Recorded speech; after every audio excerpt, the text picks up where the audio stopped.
those who don't play, soccer is just another game with a ball.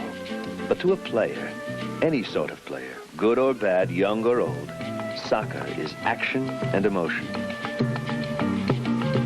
You run, jump, twist, turn, fall. You lose yourself in the game. And then you have the ball. You are in charge. But as he waits his turn to play, a boy will dream.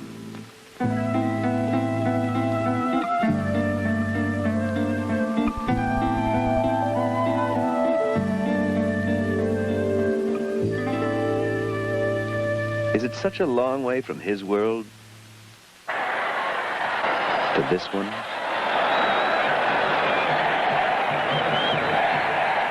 This became Pelé's world when he was 17 years old, a world of which he was unchallenged master for 13 years, bringing to it flair and drama and a new brilliance.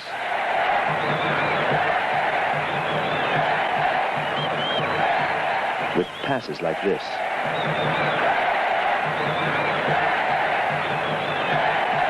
And goals like this.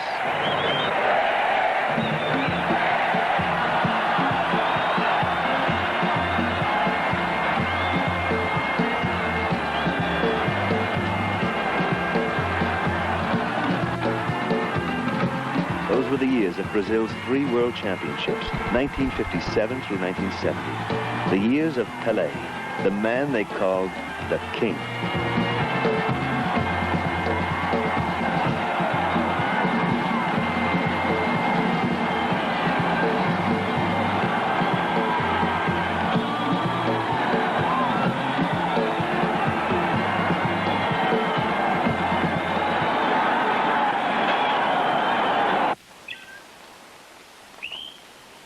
Santos Football Club Stadium, where Pelé plays and trains, where he began his professional career in 1956. A career that was to make him a hero all over the world. The soccer player's player, total master of the game's skills.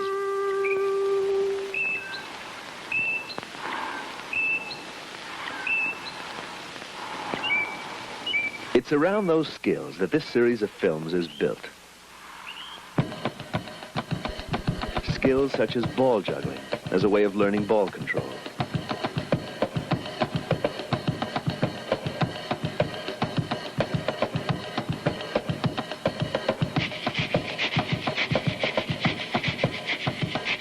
Dribbling, the most artistic and the most exciting of soccer skills.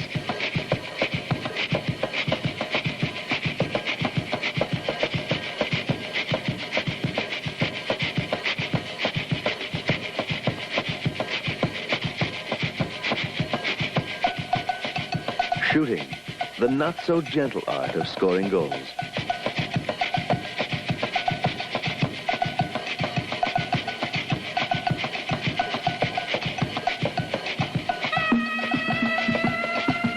Trapping, ways of bringing the moving ball under control.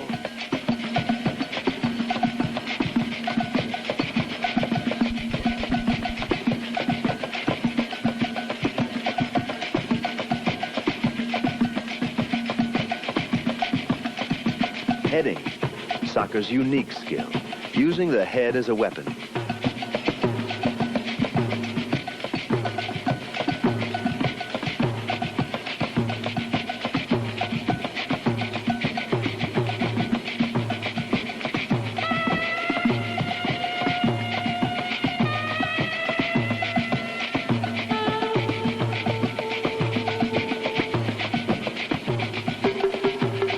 Passing, the vital link that makes team play possible.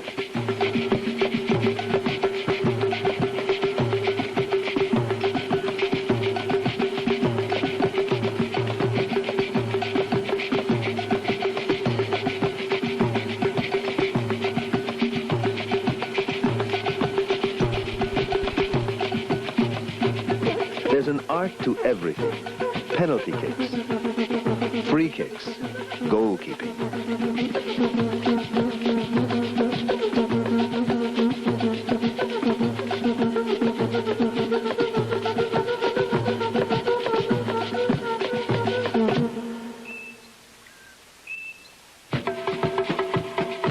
These are the skills of the soccer player. These, plus the fitness and endurance to put them to work throughout a game.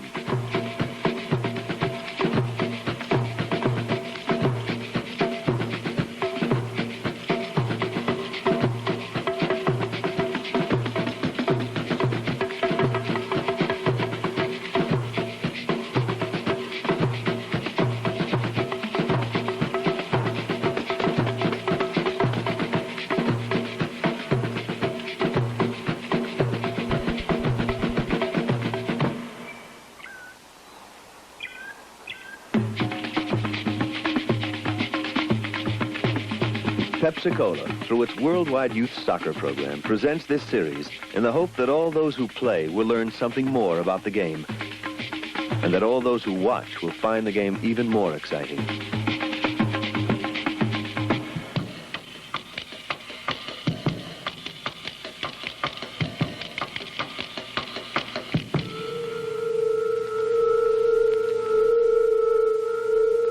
Ounces of leather and compressed air. A dead object? No, not really. Just resting, waiting for a signal from its master. And suddenly it's full of life.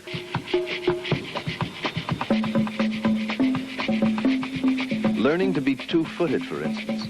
Pele is naturally a right-footed player, but juggling helped him to develop control with his left foot. And concentration, learning to watch the ball closely.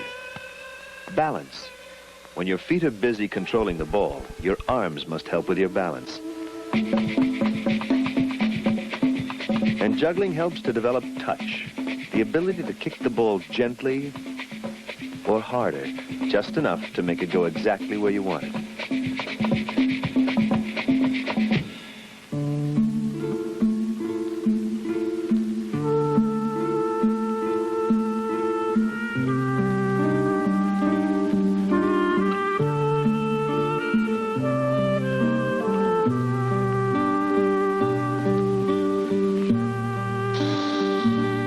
Juggling is a skill that you can practice on your own, anywhere, anytime. A private thing between you and the ball. Or it can be you and a friend.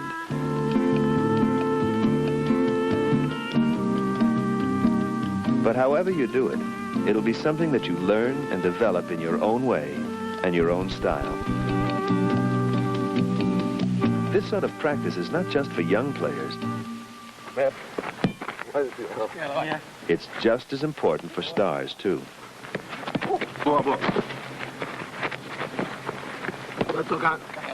Ball juggling will teach you to control the ball with almost any part of your body. You'll feel at ease with the ball. You can bring it to life, and you can make it do whatever you want. That confidence is the essential starting point for building up your soccer skills.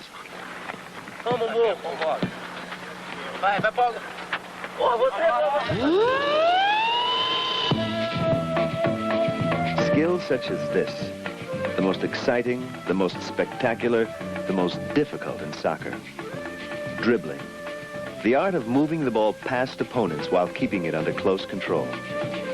It doesn't come easily to any player because it isn't just one skill. It's many skills. Ball control, balance, speed, acceleration, body movement. Add to those confidence and experience, and you begin to have some idea about dribbling.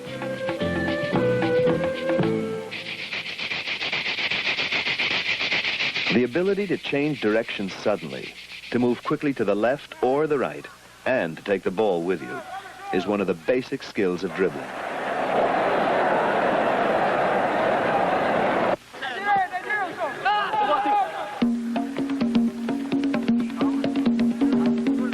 The idea is to deceive your opponent. Make him think you're going one way by a quick fake, a quick move of the leg, then take the ball the other way.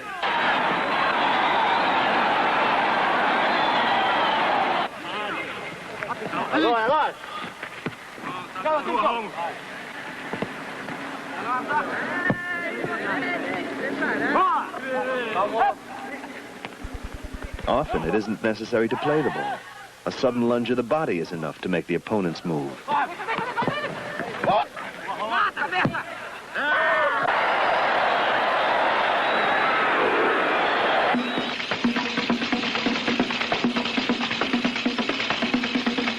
Balance is the key to these moves. Watch how Pelé crouches over the ball, knees bent, so that his body is lowered. In this position, if Pelé does lose balance, he can recover quickly.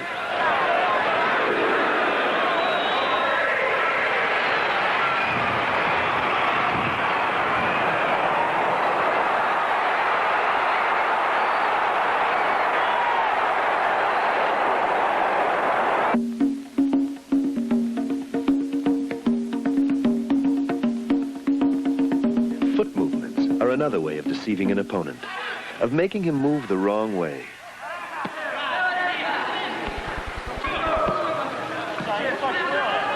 Passing the foot over the ball. Or, as here in a Brazil versus Yugoslavia game, across it while on the run. Playing it from foot to foot. Anything to throw your opponent off balance, to keep him guessing. Dribbling requires sensitive control of the ball. For most players, this means using the front part of the inside and the outside of the foot. But Pelé has his own dribbling style, in which he frequently plays the ball further back on his foot.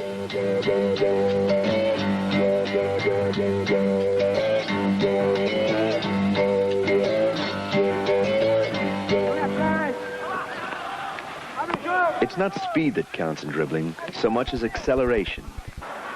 The ability to change pace unexpectedly, to burst past an opponent with a sudden rush of speed.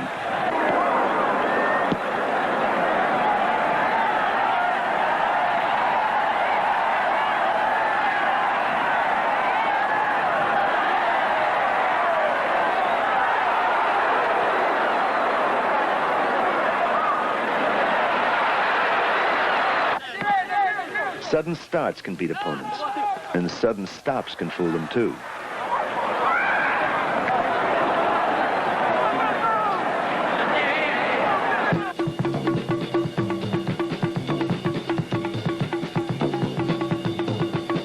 Dribbling is deception.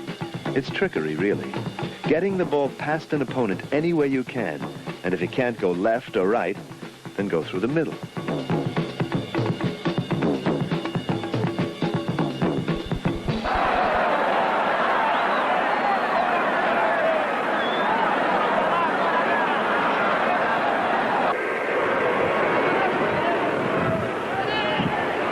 There goes Pele, leaving a trail of bewildered opponents behind him and setting up a goal for his teammate.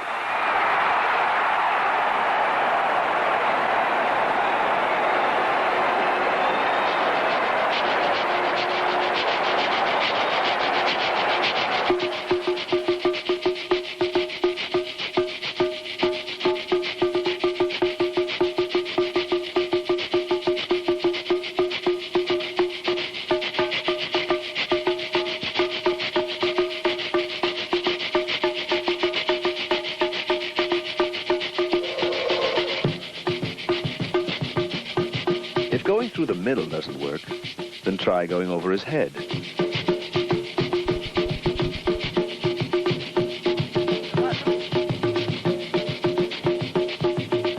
Yes, it even happens to the best of us. When dribbling, try to keep your body between an opponent and the ball. If he's on your left, play the ball with your right foot. If he's on your right, use your left.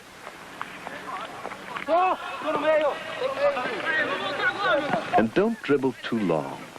You can't beat the other team all by yourself. And there goes the ball.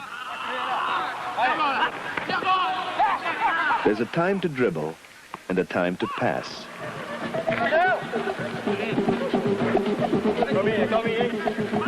But really, there are no hard rules about dribbling. It's a very personal affair, and every player has his own style, his own way of doing it. Some are scrappy, always fighting for the ball. Some dribble with short steps. Others run with long strides. Some like to stop the ball.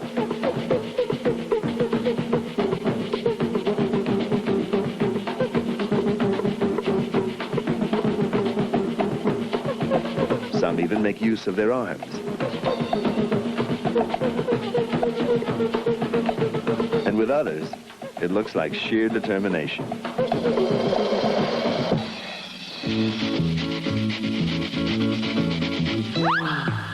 Then there are those still in search of a style. Of course, you can always learn from playing against someone who has a little more experience. But there is a limit, and as defenders all over the world have often thought, there's really only one way to stop a Pelé dribble.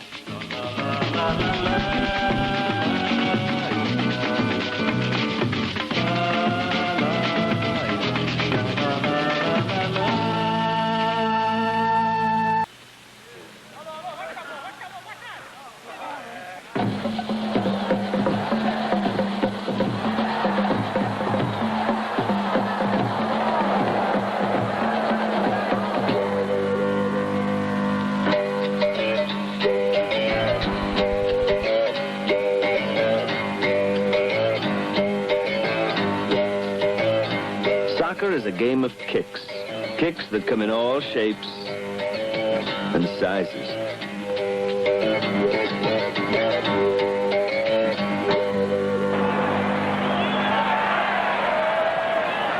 And the most spectacular of these kicks are the shots on goal. A sudden, powerful shot, always one of the great thrills of...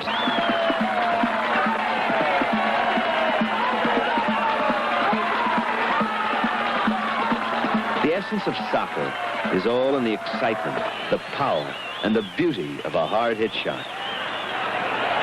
Pelé shooting and scoring, something he has done over 1,000 times, and this is the shot that has brought him most of those 1,000 goals. The instep drive, the hard shot on goal, made with the hardest part of the foot, the instep. Kicking the middle of the ball to keep it low. That goal is only 8 feet high. Kicking with the toes pointed down and the knee over the ball. Correct positioning of the support leg, knee forward, foot alongside the ball and pointing at the target, is vital for accuracy with the instep drive.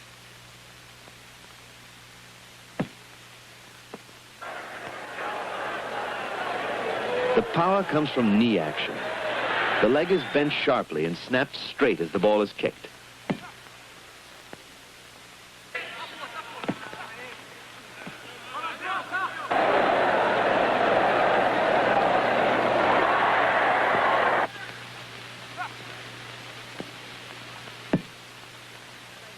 That's the instep drive. The goal scorer's #1 weapon.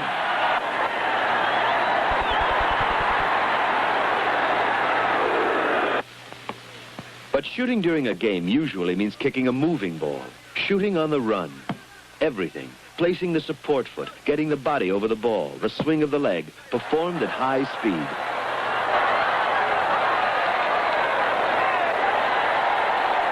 Against Czechoslovakia in 1970, it's Jairzinho who shoots perfectly on the run.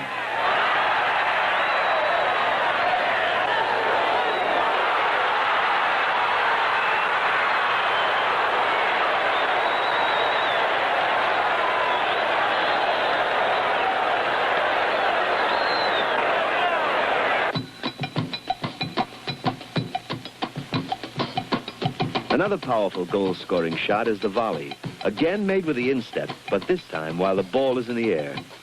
And knee over the ball is again the key to keeping your shot low.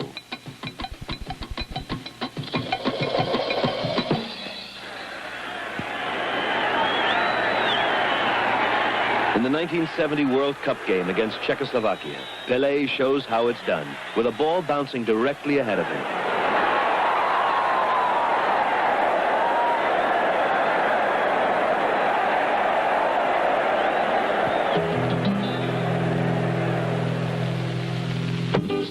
But the soccer ball doesn't always bounce the way you want it to.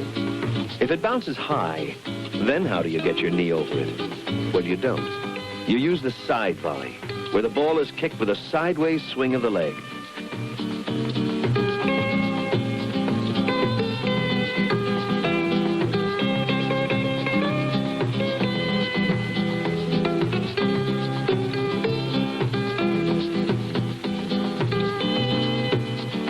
Lean away from the ball and jab down from the knee.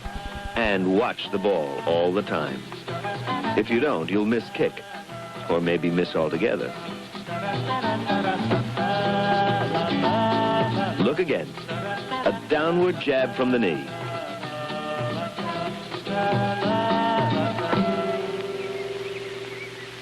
That's more like it. Then, like everything else in soccer, you just have to do it again and again. On thousands of fields all over the world, millions of boys practice. And their aim is this. It's the swing of the body into the ball and the sudden straightening of the knee that makes the side volley such a powerful shot.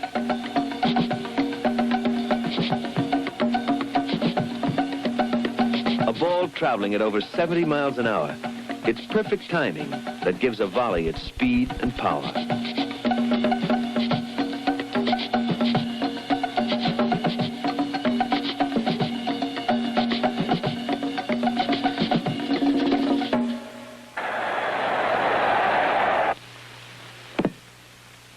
The sound of the half volley. A ball kicked immediately after it bounces. As the ball is already rising, the half volley is a difficult shot to keep low. The knee must be over the ball to keep it down.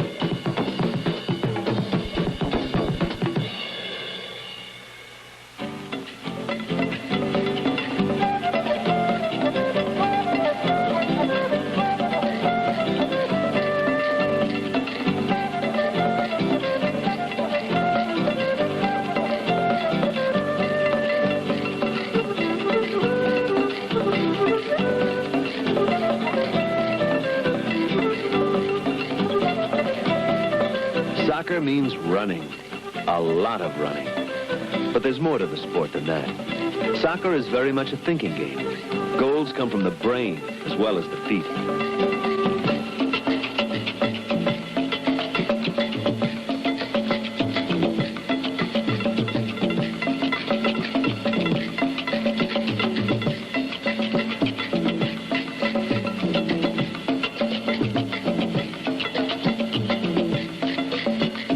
Shooting, kicking the ball hard is important. But what about those opponents who are there to prevent you from scoring? You have to outwit them. You want to get the ball into the net, but a straight hard shot is not always the best way to do it. The straight line can be bent to your purpose. You can often fool opponents by making the ball curve in flight, by giving it spin as you kick it. The banana shot can curve either way, depending on which part of the instep is used to make the kick. The outside of the instep curves it one way, while with the inside of the instep, the ball goes the other way. Rivellino in the 1970 World Cup, curving the ball viciously past the wall of Czechoslovakia defenders.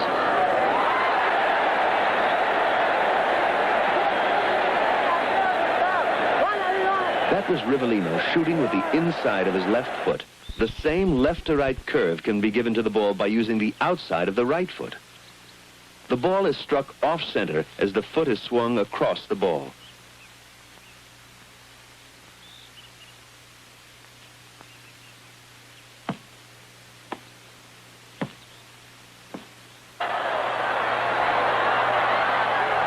Spinning like a top. And that spin means a big problem for the goalkeeper. For the reverse curve, from right to left, use the inside of the right instep and kick across the right side of the ball.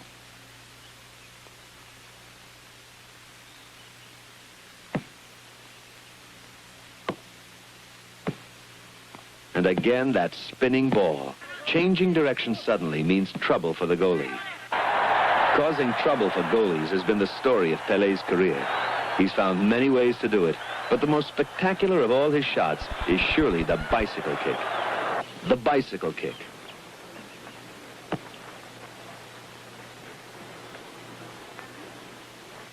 For a right-footed kick, the left leg leaves the ground first, then the right. A full swing up as the left leg now moves down. The knee snaps straight as the ball is kicked. Now back to earth, with both hands down to break his fall. Pele seems almost to be calmly sitting down as he lands. Like pedaling in the air, it's the double leg movement that gives the bicycle kick its name. But it isn't easy. If there's a key to it, then it's learning how to land the right way, getting those hands down behind you.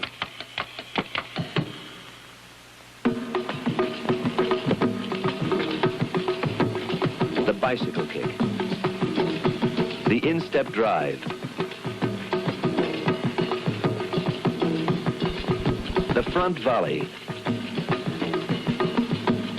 The side volley. The half volley. The banana shot. Those are some of the different ways of shooting. And this is what shooting is for. And that is what brought fame to Edson Arantes do Nascimento, a poor boy from a small Brazilian village who became known all over the world as Pelé, the greatest goal scorer in the history of soccer.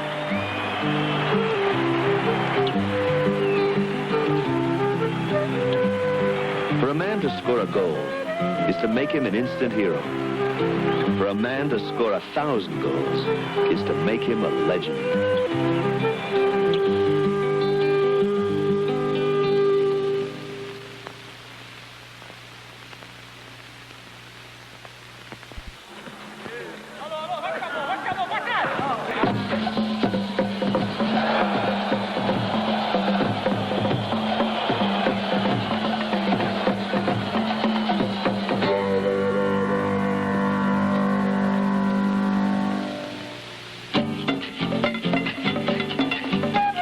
Think about this for a moment. In a soccer game, there are 22 players, but only one ball. Your share of that ball will add up to only a few minutes in each game. That's all. So when a ball does come to you, make the most of it. Don't let it get away. Control it quickly and completely. However it comes to you, fast, slow, high, low, you must be able to stop it and not let it bounce away from you.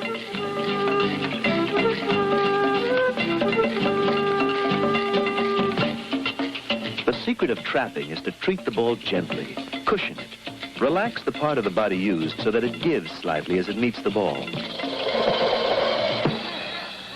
The most frequently used trap is made with the inside of the foot. The foot is turned out and raised about 2 inches off the ground to meet the center of the ball.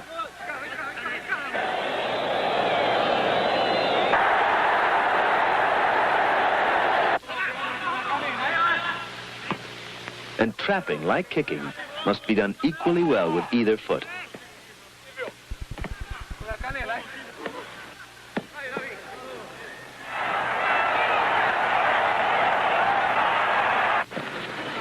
It's not necessary to stop the ball dead.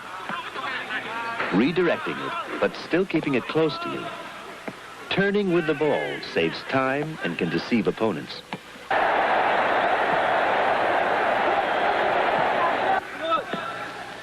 The outside of the foot can be used for trapping too. Leaning the leg lightly over the ball helps control it.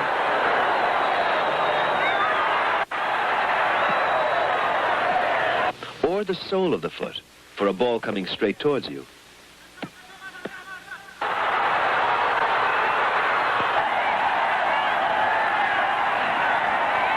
A dropping ball can be controlled by using the instep. If the ball is correctly cushioned, it looks like a catch made with a foot.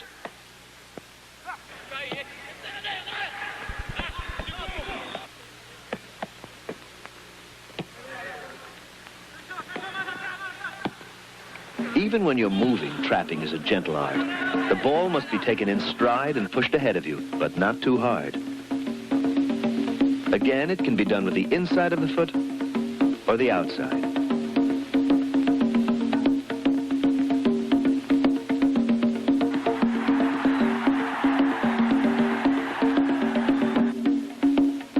Trapping is not just for the feet. The whole body must be ready to control the ball. A dropping ball, for instance, can be trapped with a thigh, drawing the leg away as the ball hits.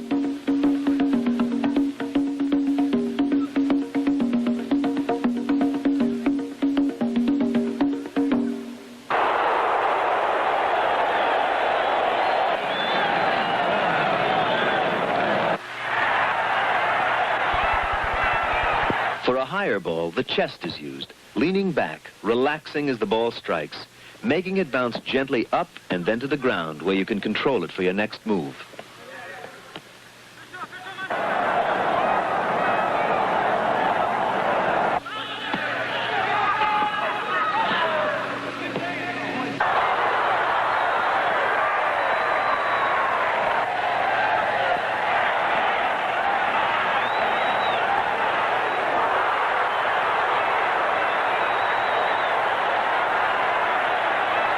Using the chest to trap on the run may mean leaning back to receive the ball, or it may mean leaning forward over the ball.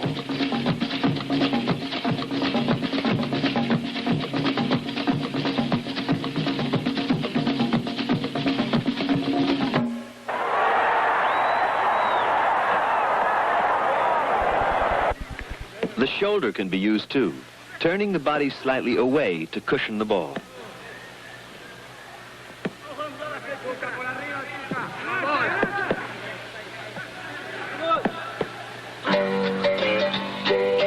At head height does not have to be headed away.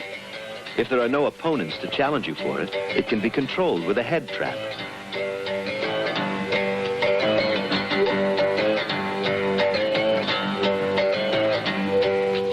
Drawing the head back as the ball makes contact. This gives a moment's control, allowing you to pass the ball more accurately with your head or to drop it to your feet. When the ball takes odd bounces, you have to use whatever part of your body you can to trap it.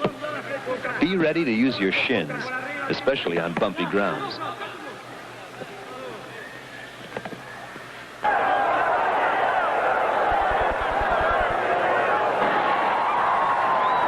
Or your stomach.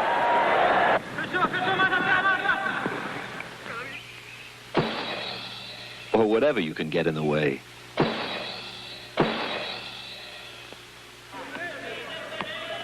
Be ready for anything.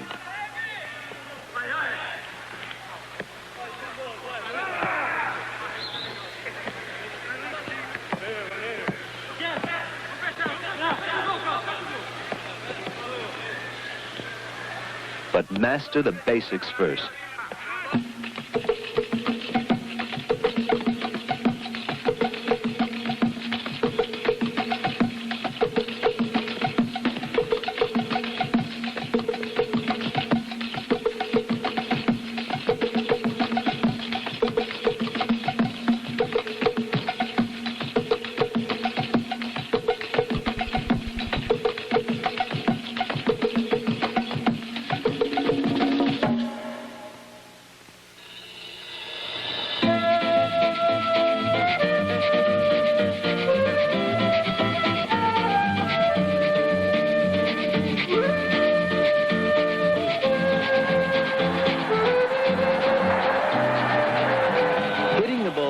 Is something special to soccer. In all other sports, baseball, basketball, golf or tennis, handball or football, if the ball comes at your head, you use your hands or a racket, or you duck. Only in soccer is the head used as a weapon to strike the ball.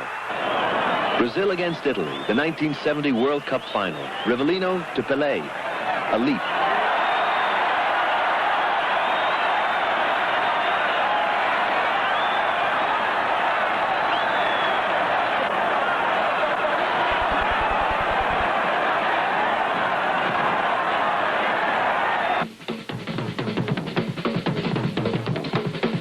Learning to head like this starts with learning not to be afraid of the ball, not to panic when it comes flying into your face.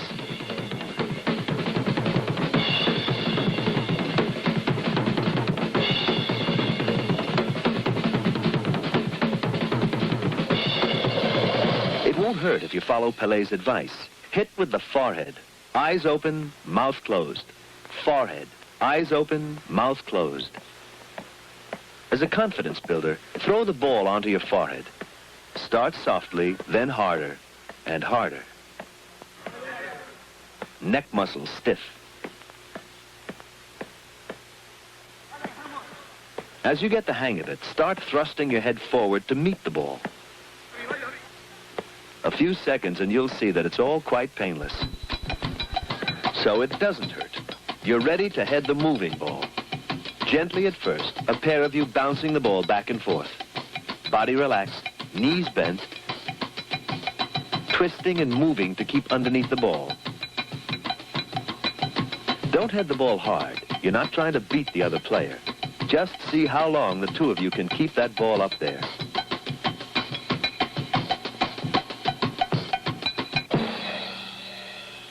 Swinging the body from the waist is what puts power into headers. A sharp, almost vicious swing.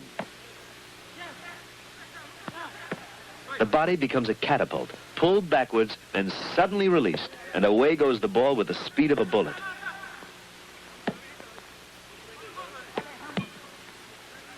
Hate the ball. Hit it with all you've got. Punch it hard with your forehead. If you want to score goals, and who doesn't, get on top of the ball and head it down.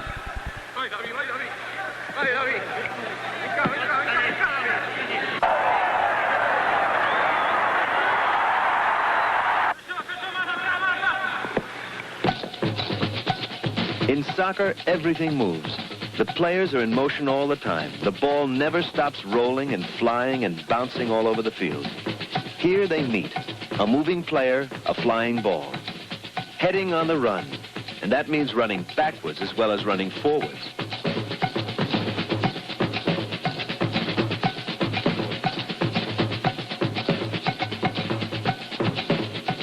And it means running or shuffling sideways, too. All the time hitting the ball with the center of the forehead. Balance. Only if you're lightly perched on your toes can you stretch for the ball without stumbling.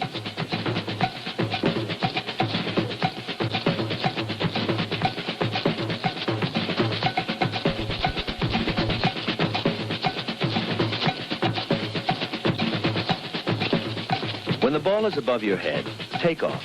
Go up to meet it. There's the swing of the body in midair. A jackknife spring forward as the head smacks into the ball.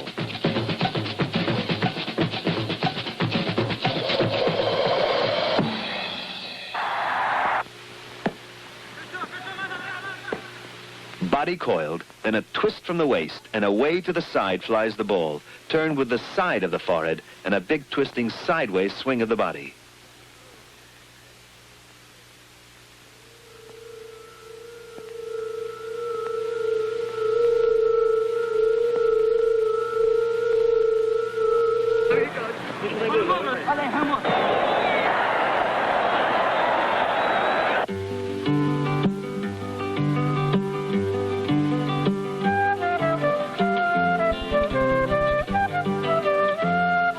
Effortless.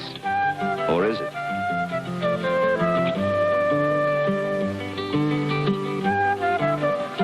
This way it doesn't look so easy, because it isn't easy at all.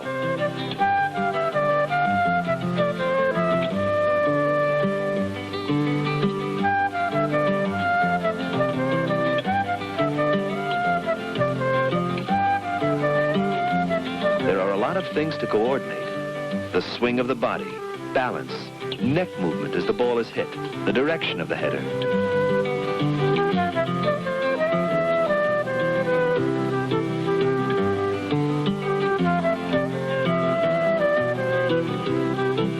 The mark of the master is to time them all perfectly.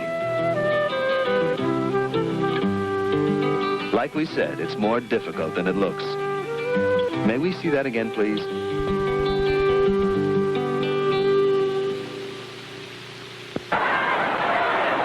Turning the ball is a must for attacking players, nodding it sideways to a teammate,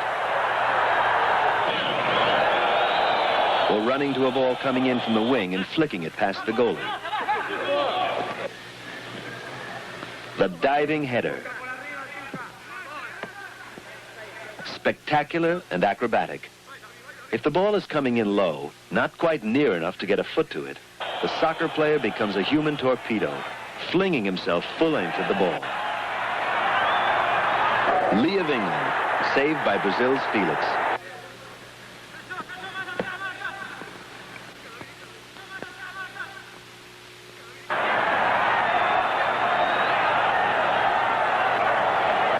There are, unfortunately, always those opponents around to make life difficult. They want the ball just as much as you do. And when you go up to head it, chances are there'll be an opponent, or two, or even three, right up there with you. The result, a mid-air battle for the ball. But it's not always the tallest man who wins. Pele is not tall, but he is tough to beat in the air. Partly this is strength, a strong leap from powerful legs, but partly it is timing. The secret is to jump early. Ideally, a fraction of a second before your opponent.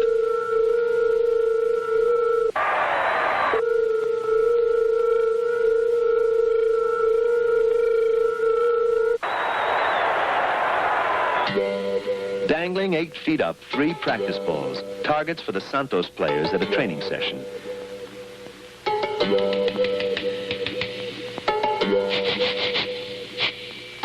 And even when it comes to jumping, a soccer player must learn to be two-footed. First the left, then the right, then both together.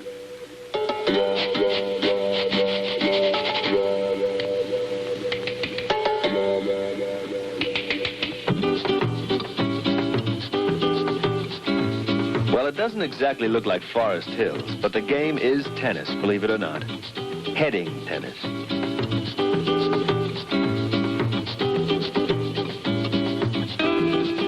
You just use the center circle of the field.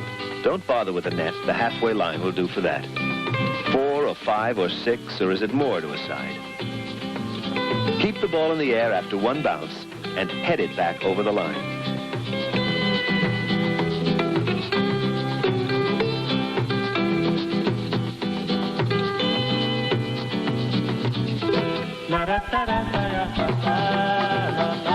Plenty of shouting, plenty of laughing, plenty of criticism, but plenty of heading practice too.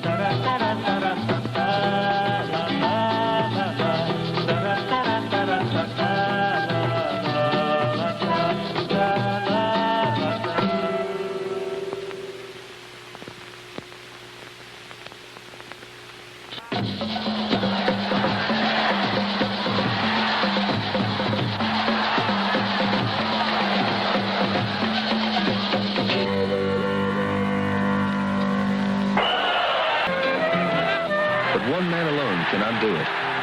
All have to help by playing not for themselves, but for the team. Helping each other, thinking for each other.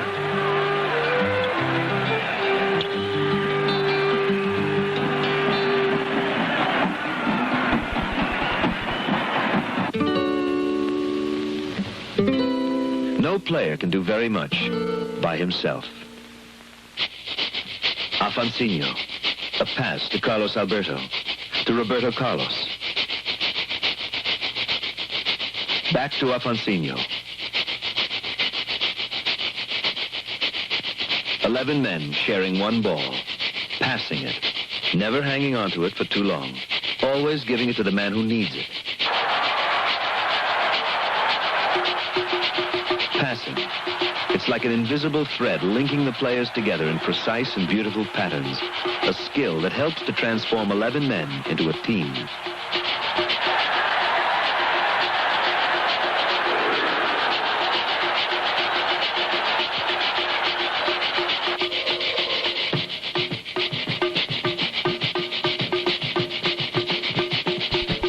Passing is the art of moving the ball from one player to another. And there are quite a few ways of doing this. By using the different parts of the foot, the inside or the outside, or the instep, or by making the passes high or low, fast or slow.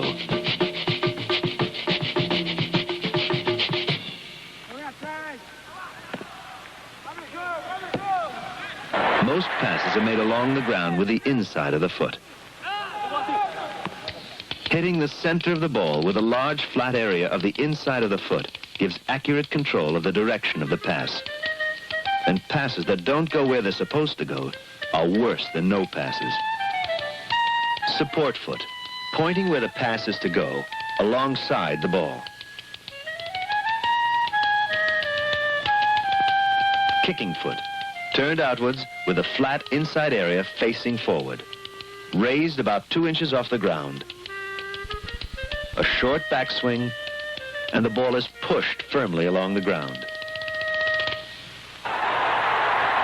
Accuracy. That's what inside of the foot passing is all about. Even though the pass does not have the power of the instep kicks, if it's hit just right, the ball will move quickly and will keep rolling over quite long distances. Another type of pass, one that's almost a trademark of Brazilian-style soccer, is made with the outside of the foot, this area here.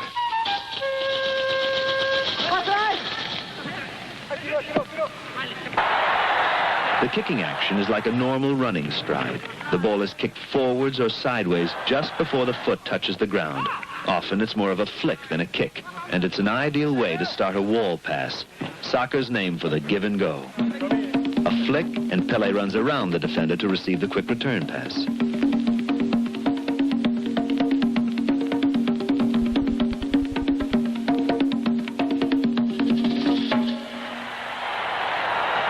Against Yugoslavia in 1971, in his last game for Brazil, Pelé gets past the defender with a perfect wall pass. This time, Pelé is the wall, and he makes the return pass. Now a wall pass started with an inside of the foot pass. 1, 2, 3. The quick 1, 2, 3 pattern of the wall pass is one way of moving the ball past an opponent. Another way is to chip it over his head.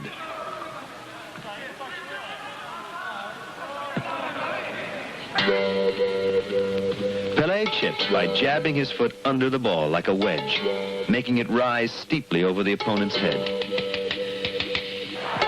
His leg action is almost entirely from the knee, with no follow-through.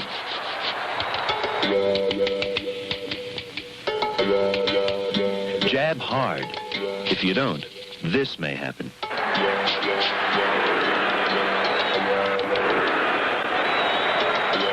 For long high passes, it's the lofted instep kick, with the foot hitting the bottom half of the ball.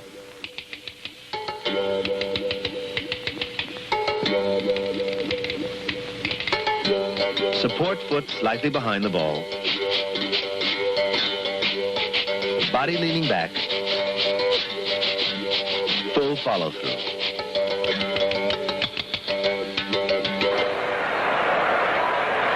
Kicking with the outside, or, as here, the inside of the instep, makes the pass curve in the air. Gerson for Brazil, in the 1970 World Cup final, wrecks the Italian defense with a perfect 50-yard pass. Then there are moments like this. Suddenly, for a second, your man is free. He wants the ball quickly.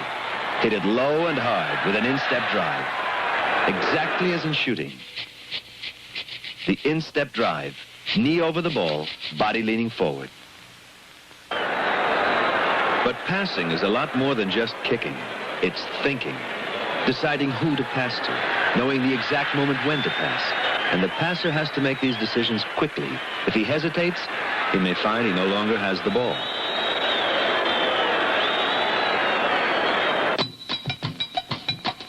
Pelé in action, without the ball, but watching the action around the ball, watching the players near him, glancing at teammates as well as opponents.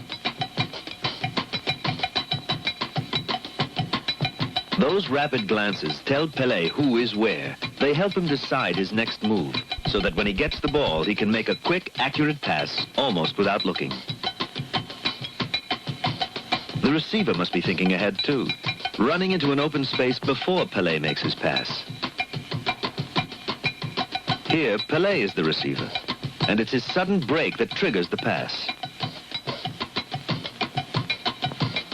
This movement without the ball is an unsung part of soccer. It means a lot of running, and often it has to be done with no result. The ball goes to an opponent or is passed to someone else, but it has to be done. Here's Pelé calling for a pass, running for it, but the goalie is there first.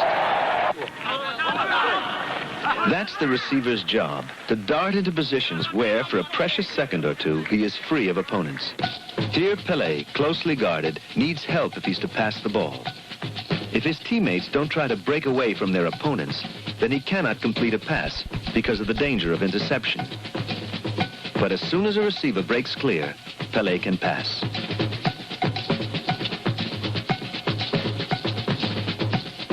With no teammates to pass to, things can go wrong, even for Pelé. A good pass should not only be accurate, straight to the receiver, like threading a needle, and out of reach of opponents. It should arrive at the right speed, be correctly paced, so the receiver can control it easily.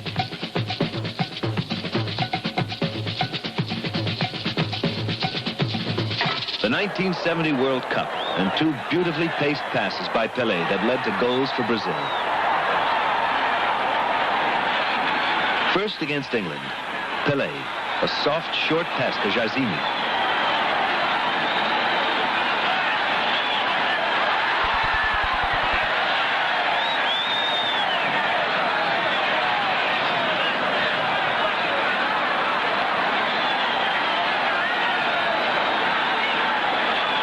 And in the final against Italy, Pelé's pass is so perfect that Carlos Alberto doesn't even break stride as he crashes the ball into the net.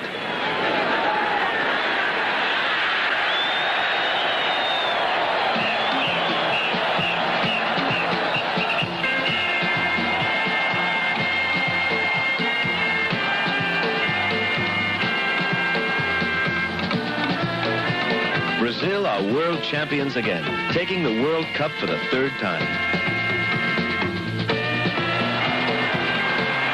A moment of glory, but a moment that hides the years of practice.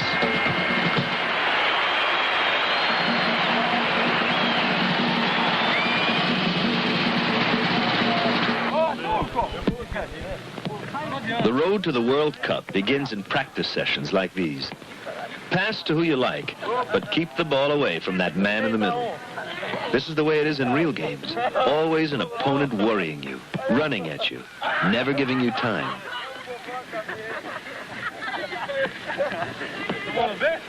This is practice under pressure. The passes are all here. Inside of the foot, outside of the foot. Passes along the ground. Passes in the air. And because of that always hungry man in the middle, they have to be accurate and they have to be properly paced.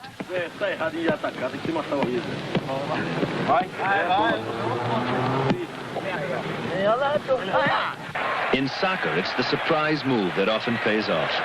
A sudden pass backwards with the heel, made by stepping over the ball.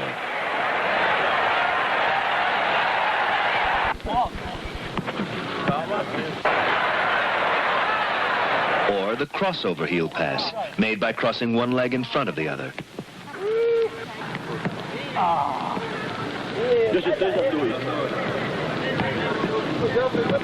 Pelé has a number of these unusual passes. The shoulder pass, like a reverse shoulder trap, swinging the body into the ball instead of drawing it away.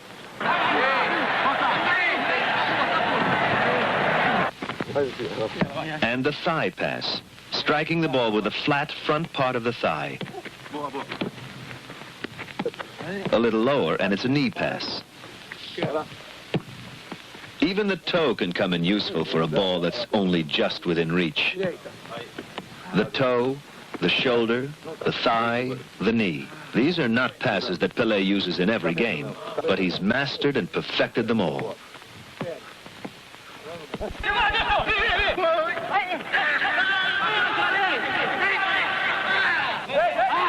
There's a saying, soccer is played with the feet, not the mouth. But don't you believe it. A soccer field is never a quiet place. There are yells of encouragement, shouts of advice, maybe some criticism. warnings, demands for a pass, a constant crackle of signals flashing all over the field. But before you shout, look, and make sure you've moved into clear space.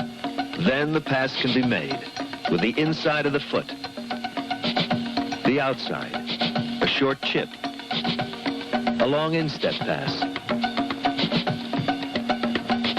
a heel pass.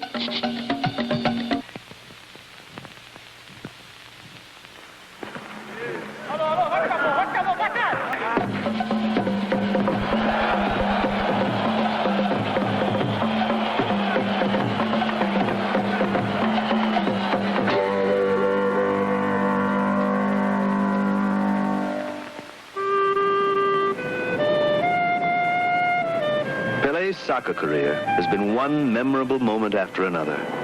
Famous games, famous plays, famous goals. They stretch back for over 15 years. But two of those years stand out in Pele's memory. Mexico, July 1970. Pele's brilliant play inspired Brazil to their World Cup victory, winning the trophy for the third time. No other nation had ever done that.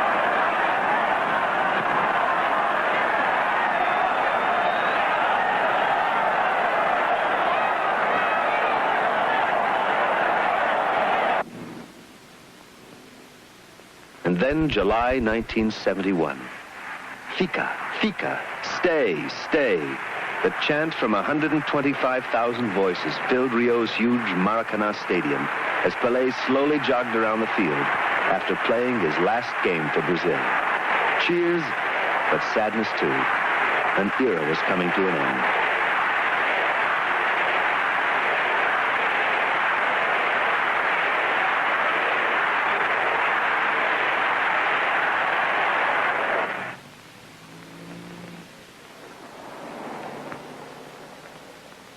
There had been another famous game 2 years before when Maracanã had roared for Pelé. He had scored 999 goals in his career. Would this be the game that saw his 1,000th? He knew it wasn't going to be easy. There was a goalkeeper determined not to be beaten.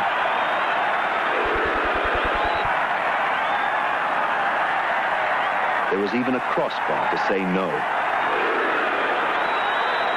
Then, late in the game, Pelé breaks through and is fouled, a penalty. Pelé will take the kick. Maracanã is alive with noise and tension, the crowd roaring him on, willing him to score. But Pelé must totally shut out all that excitement and concentrate on one thing only, the ball.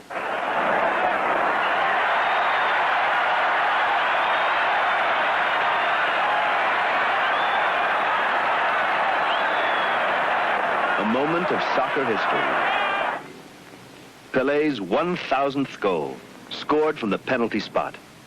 A perfect example of Pelé following his own rules for taking penalty kicks. Those rules begin with placing of the ball. Make sure it's firmly positioned on the penalty spot. Decide where you're going to kick the ball and stick to your decision. Don't change your mind at the last moment. Concentrate on the ball. Above all, don't look at the goalie.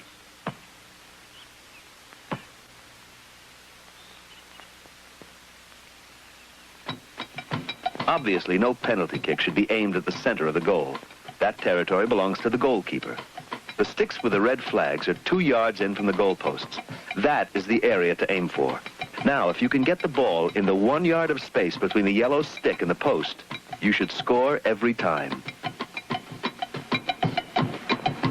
A penalty kick should mean a goal.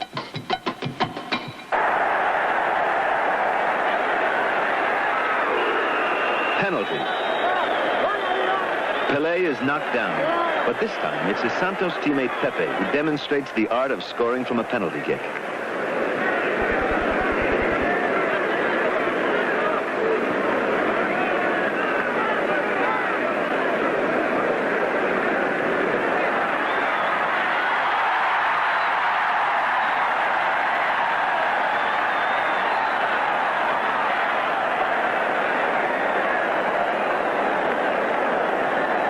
The penalty kick is a one-on-one situation. There is only the goalkeeper to beat.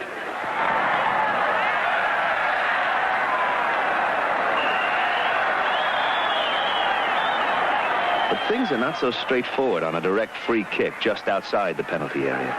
There will be a wall of defenders blocking most of the goal.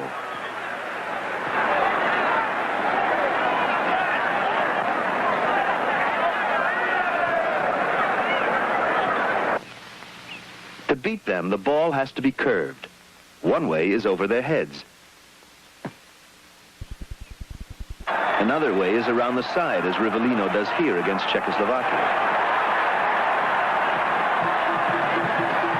A free kick gives one of soccer's rare opportunities for a planned play, a bit of rehearsed fakery, to keep opponents guessing. When more than one player runs at the ball, which one will take the kick? Confusion can be a weapon, as Romania found out in the 1970 World Cup. Rivellino is fouled, free kick to Brazil.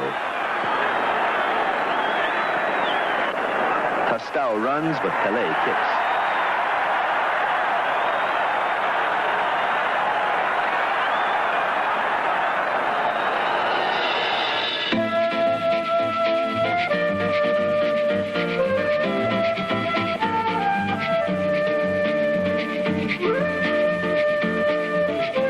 The last line of the soccer defense is the odd man out, the goalkeeper, the one player who can, who must use his hands. He has to be an acrobat. He has to be fearless. And occasionally he has to be lucky.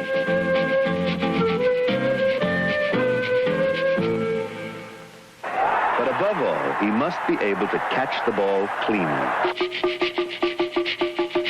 The hands should be slightly behind the ball, fingers spread wide, and the wrists relaxed, giving slightly as the ball is caught.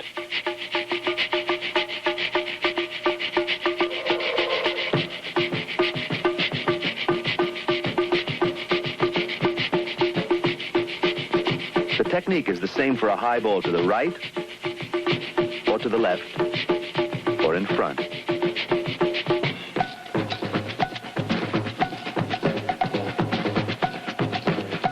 Whenever possible, the hands should be backed up with part of the body. For chest-high shots, the ball is trapped against the chest and clutched securely with both hands. If the ball is bouncing up, lean over it, still clasping it against the chest. Ground balls, even slow ones, must be treated carefully. Get down to them with the legs backing up the hands.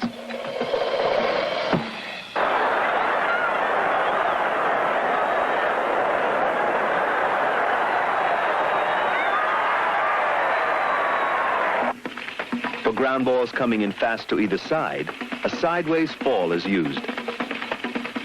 And again, the ball is clasped to the chest.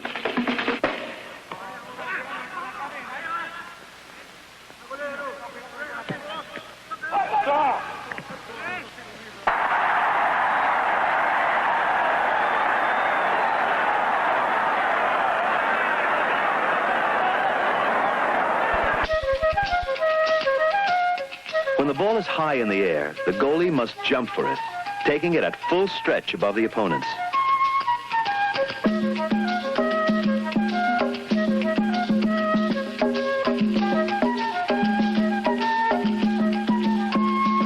If he can't be certain of catching it, then he must punch it away with one fist or two, but the punch must be hard and up.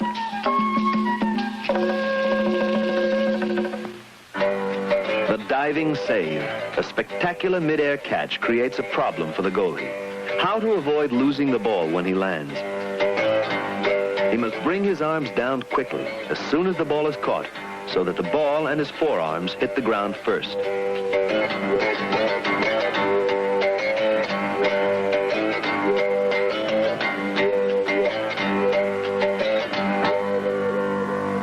If the ball can't be caught, if it's going too fast or is barely within reach, it must be deflected wide of the goal. The open palm is used. A light touch, just enough to redirect the ball past the post.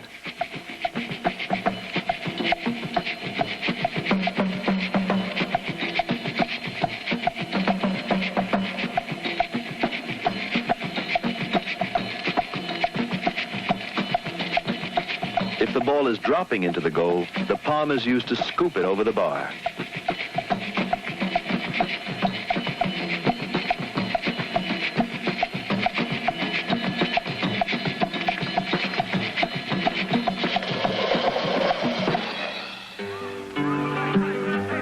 A goalie's job is not entirely defensive.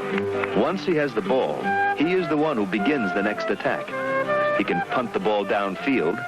This is good for distance, but not quite so good for accuracy in finding a teammate. Or he can roll it out to a nearby defender.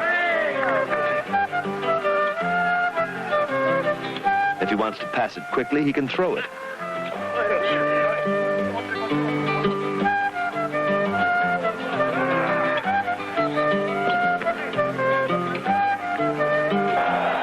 But the most usual way is to lob the ball.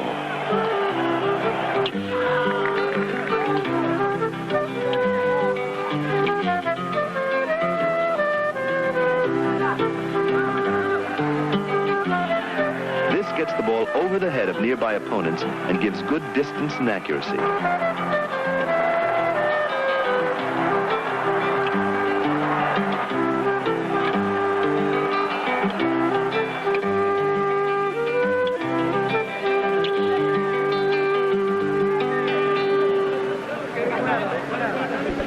Another essential for a goalie is a loud voice. He must shout and direct the defense around the goal, lining up the wall on free kicks, for instance. No more, no more.